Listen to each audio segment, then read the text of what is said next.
Alors le 6, après le 5, c'est l'harmonie, la paix, la restructuration. C'est le nombre de la famille, c'est le nombre du clan, c'est le nombre de la société. Donc c'est un nombre aussi de devoirs et de responsabilités. Et c'est avant tout le nombre de l'amour. Et qui dit amour, dit haine. Parce qu'on ne peut pas aimer sans haïr. Il suffit de savoir à quel point on peut haïr les gens quand on les a aimés passionnément. Ceux qui en ont l'expérience peuvent en parler, les autres en parleront le jour où ça leur arrivera.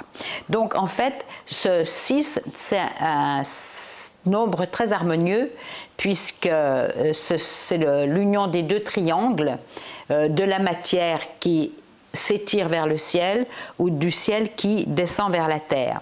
Et quelle que soit la position sur laquelle on va mettre cette figure, elle est toujours dans l'harmonie.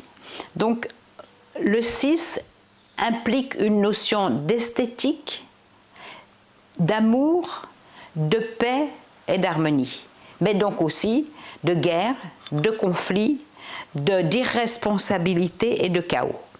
Donc si ça comporte un intérêt et si ça importe un intérêt à tout ce qui est l'amour et la famille, tout ce qui est 6 donne rendez-vous à cette histoire d'amour, de famille, de devoir, de responsabilité. Le 6 marque les maîtres qui font de leurs élèves un maître. Marque aussi tous les gens qui veulent être attentifs, attentionnés, prévenants pour toujours élever ceux dont ils ont la charge. La mère de famille, l'élu, le militaire, tous ces gens-là sont faits pour protéger et élever.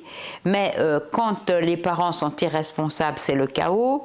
Quand l'enseignant est dans son monde intellectuel et qu'il n'a pas cette espèce d'ouverture du cœur du 6, c'est pas très passionnant. Et puis quand le militaire qui est fait pour protéger la paix fait la guerre, on est bien placé actuellement pour le savoir, c'est le chaos.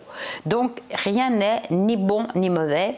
Et le temps du 6, c'est le temps de l'amour, c'est le temps de la famille, c'est le temps du foyer, c'est le temps du devoir, c'est le temps des responsabilités, c'est le moment pour avoir une promotion sociale, mais c'est d'abord et avant tout le temps pour s'occuper de sa famille, de son foyer, de sa maison, ce qui fait que parfois, en période 6, on peut avoir des hésitations à avoir.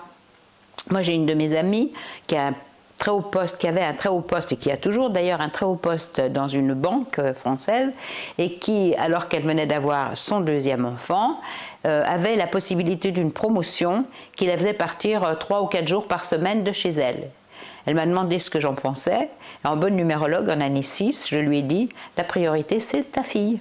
Ta fille avant ta cousine, ta voisine et avant ta banque. » Et effectivement, elle a accepté de rester protectrice de ses enfants et de refuser cette promotion, sauf que 2 ans après, elle a une promotion exceptionnelle qu'elle n'aurait pas eue si elle avait quelque part un peu, on aurait dit, défailli à son devoir familial et été grisée par les cloches de la notoriété. Donc ça, c'est vraiment dans le timing, les informations qu'on peut donner qui sont hyper intéressantes, très protectrices et très dynamisantes. Alors le 6, c'est l'art, le social et la paix. C'est l'esthétique ou le chaos, l'amour ou la haine, la guerre ou la paix. Mais c'est aussi le temps de la politique. Et c'est ce qu'on est, nous, aujourd'hui, en France. On est, sur le monde universel, d'ailleurs, on est en année 6 sur le monde universel, 2022. Et on l'avait dit au mois de janvier, quand j'avais fait ma petite présentation, c'est l'année de la guerre ou de la paix, de l'amour ou de la haine. On en a la preuve.